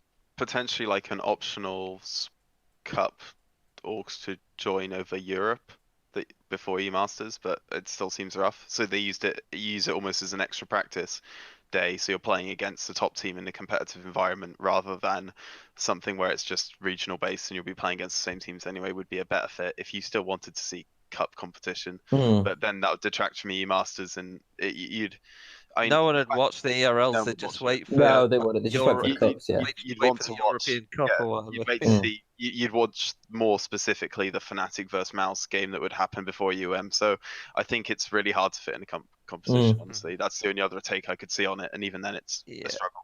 Yeah, I'm gonna miss Forge, but I think Telia Masters will be an entertaining competition. Yeah, 100%. Yeah. I think it was like last split, Forge caused a lot of problems for us. Not last split, like this time last year, because Forge happened after EU Masters in May, and then you had to get a new roster ready for June, and it was like we're already short on time between the spring and summer splits anyway. It was insanity. And now you want us to sign you want us to sign our roster until May so they can play in another competition, and then we have to completely revamp it because they're all out of contract after that, and you want that done by June. You want that done a few before the league kicks off, yeah. Oh, wow. That was what, like, originally what LVP were planning on doing, and I think I can probably talk about this now, is they were going to make it so that Forge of Champions only happened once a year. Yes, they announced that, I believe. That's what their plans were. Okay, so they were going to have like a promotion relegation tournament after EU Masters, and that was going to be it, just a promo relegation tournament, not the full-fledged EU Masters. And then they were going to have EU Masters in like September or just after EUM summer. And that was the only time they were going to run it. But after DreamHack came in, because it was such a quick deal, a quick change of hands, because LVP were essentially out the door and DreamHack were brought in, they kind of just put Forge of Champions on hold. And then when the new conglomerate league, the NLC, got traction and was decided that was what they were going to go with, I think that essentially killed Forge, at least for now. But Telia Masters will be, I think, a very high quality competition. But I like what you said, Tom. I think that if we had a competition where it's like the UKLC teams, maybe even some third division UKEL teams thrown into like a big UK competition, like a cup, the UKLC Cup or whatever, or Forge of Champions. Everyone would be interested. I'd love to watch it. It's just how is that viable for the organisations to do at the minute? Until we see more orgs going full time in the UK and able to offer players extended contracts to cover a cup, it's not going to be viable. And it's like kind of going a bit off topic of the UK league, but even like an LEC one with like maybe like all the EU Masters main event teams, if there's a cup with them and the LEC teams, just like anything to just be interesting to see I'm so the teams surprised of, like, that's not levels. happened. Yeah. Oh, why not just take, say, the top 2 from EU Masters and throw them into some sort of cup that takes the 3rd world spot or something? Yeah, that was because the 3rd world spot is always like one where it just kind of gets given to a team. Yeah. For or me. like even if like the EU Masters winners got in, because isn't there usually like a regional? I forget the name of it, but like a mini. I don't think. Yeah, the players. They used to run a wildcard tournament, right? Yeah. I think that's what I'm guessing at. Yeah. So you're saying you could throw the EUM top seed in there? I mean, I don't it doesn't think that exist could anymore, right? happen. Yeah, I I don't think think you that could. could happen. Yeah. You could Because slam them in as a thing in the qualifier for LEC. what the LEC is supposed to be the most prestigious event in Europe. If you say to the LEC orgs, oh, there's going to be like 2 spots for Worlds from the LEC and then 1 from EU Masters, they're going to be like, why the hell am I investing all this money in the LEC when I could literally just go into EU Masters, get the best EU Masters players, or even offer LEC players and just say, right, sod off the LEC, we're going for Worlds. Yeah. Get on the EU Masters hype train. That just won't work. True. I think if you did it as though 2 spots from the LEC goes to the world's main stage, and then there's like the European Cup or whatever, where you have LEC teams, and then you say take like, I don't know, 2 teams, the top 2 teams from EU Masters, and put them into a competition for the play-in spot. That's more viable because then the LEC teams are automatically in it, and these 2 EU Masters teams are just like the ringer teams that have come into it and probably aren't going to make it because the LEC teams are going to be a lot better because they can offer a lot more. I guess so. The problem with that though is because every LEC team has an academy side, then it comes into I don't know, like kind of integrity. If they have 2 teams, yeah, exactly. That's a very good point. I don't know if they could allow an academy team to be in it. Welcome to ours. We have Schalke Academy, not Schalke. Congratulations. Yeah, could you imagine? I think at that Barrage point, if knows about Schalke that. Academy, yeah. Oh no. I think the best thing is just like EU Masters winner goes into like the world's gauntlet, which they I don't know if they still have it, but for the third, I don't think put them at the can't, first one. Can't do that. No, you can't do that because that would be a big middle finger to all of the LEC teams. Yeah, so you paid Like- 12 like I million literally by just the said. way, and Yeah. you're not You allowed are to- paying loads of money when you could just go into EU Masters and go for the last spot. Like that just would not work. No, but in terms of like they are like at the bottom of the gauntlet. Doesn't so, matter. It wouldn't yeah, matter. I guess it's still Because you're It's cutting still- out like you're just icing. It's still the too most many teams. prestigious, and it's the most prestigious event in the world, and you're denying the teams that are paying loads of money for their franchise spot, but you're letting in, I don't know, LDLC from France who didn't even bother trying to get into the LEC as far as I know, and they're now paying much less than say Rogue is for their roster, but they're at Worlds, by the way. No, that just is not. It'd be a massive middle finger to all of the LEC orgs. If the wildcard system still existed, you could maybe that would have been the best way. You could maybe justify giving them not The there, but wildcard system kind of does exist, doesn't it? Because No. the wildcard system, well, no, wildcard teams were still from the regions that go into play-ins now. Like you still had a Russian team in the wildcard from CIS, and you still had a Vietnamese team in it. But it was a full but tournament you had that's- to qualify through, right? Yeah, the It- wildcard. Yeah, but I think that what they did was essentially made the play-in system a better version of the wildcard tournament, and that's what the play-in system is. It's the wildcard tournament, but better with a couple more teams from the major regions. Mhm. But Yeah, I imagine think if you threw Mouse Esports into that, and then Rogue and Misfits just kick off. Yeah. Like you just see teams saying, no, we're not going into the LEC, we're going Yeah. into French League, and we're just going to spend the most money in Europe possible and gun for the World spot, because Worlds is still the pinnacle of League of Legends, and it'll get much more viewership than anything else. Like it'd just be madness. I think if you did it so that they can go into a competition with the LEC teams for a last World spot, that wouldn't be as bad. So if you kept the play-in spot and said like, it's going to be the, I don't know, what would it be? The 8 LEC teams that haven't qualified plus 8 teams who qualified for the quarterfinals of EUM, and then you played off for the last spot, then maybe. But that would be a good It's way still a hard to. sell, but it'd be the best. That would be a good way to sort out, because the franchise model stops promotion relegation from EU Masters to the LEC.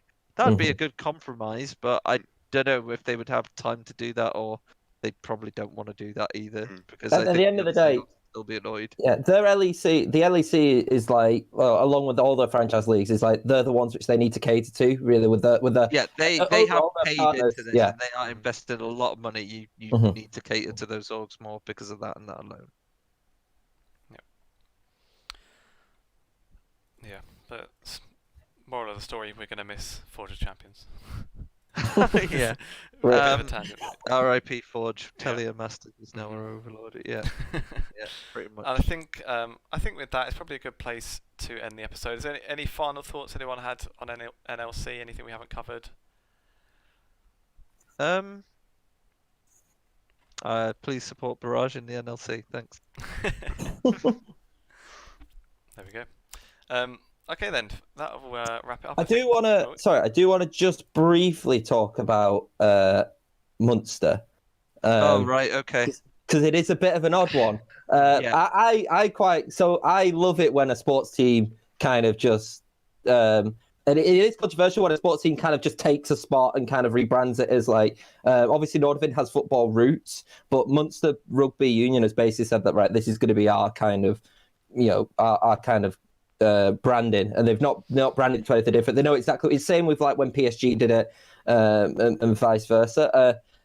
I know that obviously a lot of people have like different opinions on if it's good or if it's bad. I personally think it's good because I think it's quite nice to see a different sport and not football actually go into it and commit to kind of go into this league. And I think that while they're not like in terms of popularity like a big as big as the football side, so they are like a European two-time European champions in rugby union. So it's not like they're a small side in terms of the rugby union sector. Mm-hmm. Yeah. I quite enjoy it, and I think it's going to be quite fun, and it'd be interesting to see how they do it. But essentially, it is Phelan game and being run by them. I think that Phelan can count themselves very, very lucky. Mhm. I think that it's a deal that only they could have pulled off. To get an Irish rugby team on side is massive for them. Mhm. I think that I'm not gonna lie. I think that Phelan in the UKLC did not do enough for the UKLC.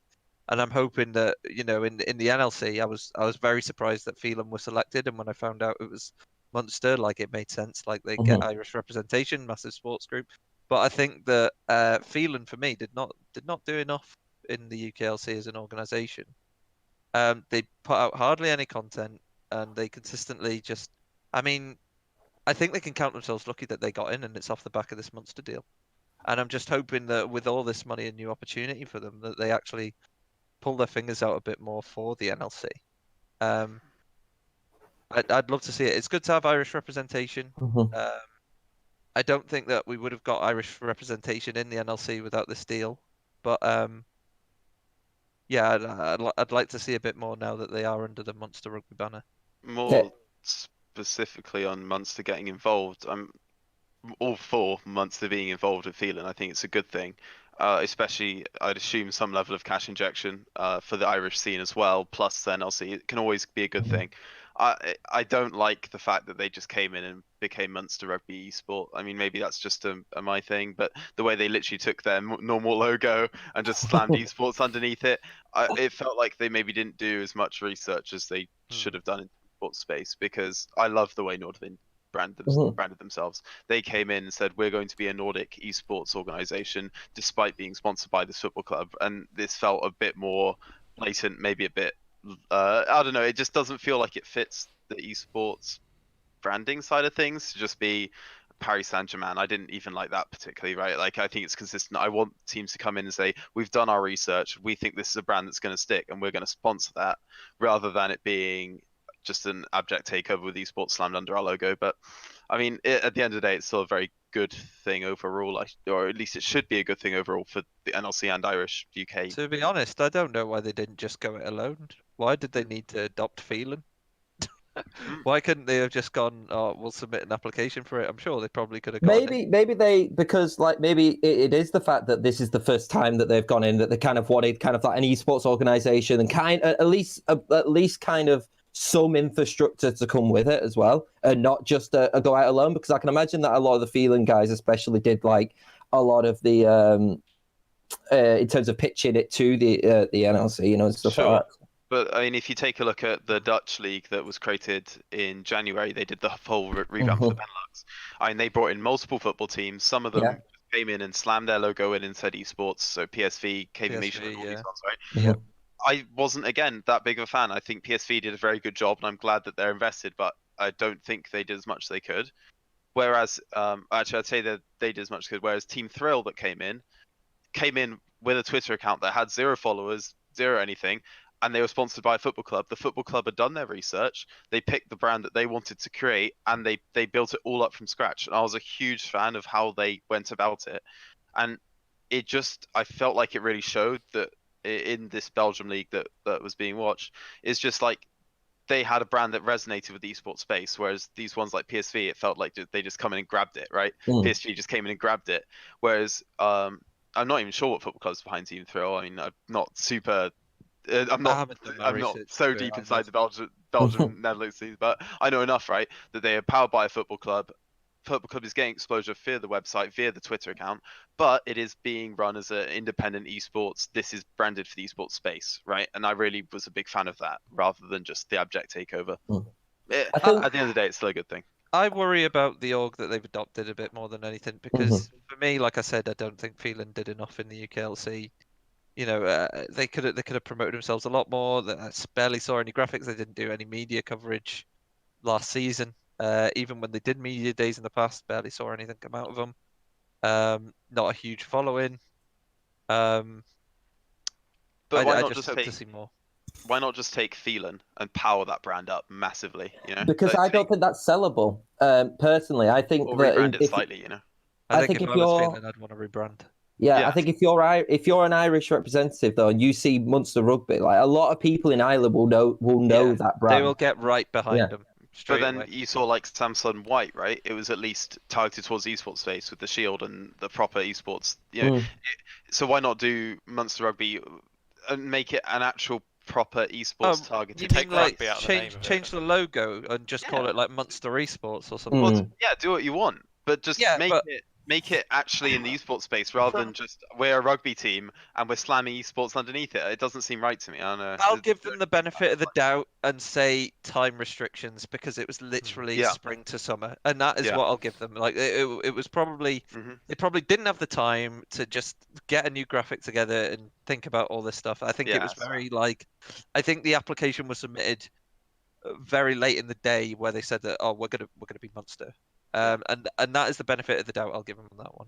And I think it still also talks about how you represent yourself during that. So that could be a glaring issue. But I look at Schalke, for example. Like for me, Schalke, it's the exact same logo from what the football club is, but I see no problem with Schalke represented in the way that Schalke, because what Schalke have actually done is Schalke have integrated the football side with the League of Legends side as well. And so that actually works because that is a whole brand. Like you actually look at Schalke and it's not just Schalke football, it's Schalke esports together. That's because Schalke have the experience. They have a handle. They've got all these other teams in Germany which they invest in. Schalke is Mr. Germany in loads of different sports. So I'm more than happy if Munster want to try and do that with Ireland and esports and do whatever, right? Go ahead, by all means. But it needs to be done properly. I think it's a really good foot forward. I just think there are other things they can do to make this a lot more successful than it is right now.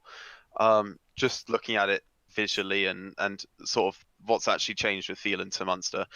As far as I'm concerned, not much on the surface. I'm sure a lot of things behind the scenes, and hopefully, I'm sure they'll do a good job. But it just has to be executed on, because they've been thrown this fantastic opportunity. I'm sure they did fantastic work to get this opportunity. Really happy for it, but I want it to be proper. You know, I don't want it just to be a label slapped on like, "Hey, we're Munster." You know. If I see this split. Like if you look at the announcements they did for game day, if I see in brackets LOL and today we play against Barrage Esports or something along the lines, no graphic, no GIF or anything, I'm gonna be livid. I am gonna be livid. You know, if you've got all that backing and you can employ so many graphics designers and you've got people from sports backgrounds and everything that can hype up a match, please, for God's sake, let there be some good content coming out of there. This is a huge opportunity, and I hope it's not wasted. I predicted a long time ago that I thought sports brands would have taken over esports by now. I'm very surprised that we don't see more football teams involved with almost every esport. In the UK, it's a bit more difficult because they tend to just lean towards FIFA because that is football.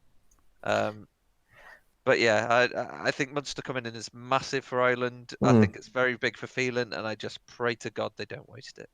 I think what it is normally especially in the UK, especially with some like football, because I might be wrong, but Australia is Origin, isn't it? Which is basically Australis is Origin, which is essentially they power Arsenal, Origin, yeah. and they're Arsenal related. They're related with Arsenal as well. I think the owners or something. There's a link between Arsenal and Australis, I believe. There's a lot of strands. I mean, Astralis Yes. is the Danish team. They're not just Australian, right? It's an entire group which then ventures into 3 different teams. So they've got Origin, they've got another team, they've got the CS:GO team, and they've got this, and it's the Astralis group at the top, right? But I mean, just because you've got investment backing, I again would prefer the Arsenal model of not just coming in and taking over something. If Arsenal, I don't know off the top of my head, right? But if Arsenal's powering the Astralis group and then splitting through that way, love it, right? They've done it properly. Sure if they are. I don't think they are. I mean, I've got no idea. This is what you've just said, but I mean, if they are, then that's good, right? The thing is that there are a lot of English football teams that aren't involved in anything outside of FIFA. Liverpool, Man U. You could run through the entire list, and nearly every football club in the UK is involved in FIFA in some way. Especially with Corona going on, they thought this is their way to branch in and interact with people, but they're not involved in the other esports. And to be honest, I think that's fine. But you would have expected them to be more involved, I think, is what Froomie was trying to get across. So. Yeah. I would have assumed in the UK by now that there would have been more football teams involved. What I was trying to say, because I was trying to find it, and if I can find it, I'll put it up on Twitter as well, because I believe it is. Because a lot of them are owned by organisations and sponsored by football clubs, or there is a sporting infrastructure to a point, but there's not to an extent where like Schalke have taken over, or it's kind of we own part of a business which is also related to a sports club and so forth, but it's not. It's nowhere near as point. Krunker and Son Josh buy Overwatch League Esports slot in LA as Cloud9 take London when they were making Overwatch League commitments. They have an LA commitment, but it's just because Stan Kroenke, or whatever his name is, he has a huge amounts of money he's invested in LA Rams, Denver Nuggets. Like, it's just an investment for him. So that's what I mean. So a lot of it might be investment, but it's not in terms of like actually taking it as a whole. Where, like, I agree with you. I was expecting like a team like Man City. For me personally, I'm actually surprised there's not. Man City were involved with Epsilon, weren't they? Oh yeah, they were a little bit. Yeah. But that was more the FIFA side, though, wasn't it? Only I thought that was kind of like a title specific thing. I remember Fnatic were also involved with Roma. And that was that was FIFA as well. Yeah, so I think they do sort of, especially with the British clubs, they do sort of stick more towards FIFA because it's based on them, I suppose, in a way. I think because a lot of football teams in other countries they have teams in other sports as well. Like I know, like in Spain, for example, like Barcelona and Real Madrid are big in basketball. Valencia have a big one as well. In England it's more. Baskonia were big into esports at one point. Soccer and handball, it's the equivalent. All these teams that have further sports portfolios, it just isn't the same thing. They're kind of more, I guess, experienced in making a new team in something else that they haven't done before. Maybe it's just not as daunting. Maybe we have to remember with football teams that female football is only just starting to become a norm for every team to have a female football team. So it's going to be a long time until we see them branch further out if we're only just starting to get female football teams in every single football team now. I think it could be a while now, maybe, until we see British football teams start to take more of an interest in esports, but who knows? I don't think we'll see it like in the next couple of months with coronavirus. No. So we'll be waiting a bit longer to see how the football world stabilizes financially. Yeah. Well, my only thing with bringing it back to the Phelan move to Munster, I don't follow rugby at all, so I literally had no clue who Munster even were.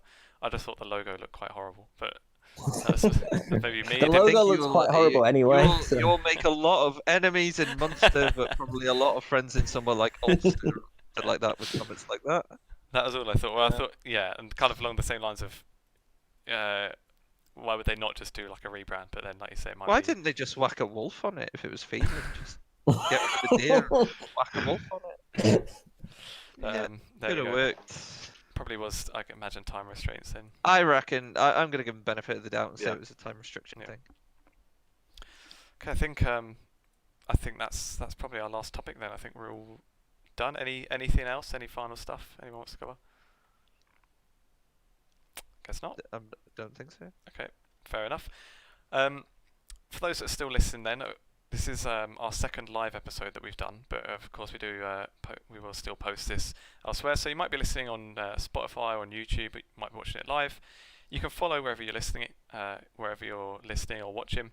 And if you are watching it on YouTube or on Twitch, you can see all our Twitters all on the screen as well. So you can drop a follow to all of us. And yeah, that's it really. Thanks for listening.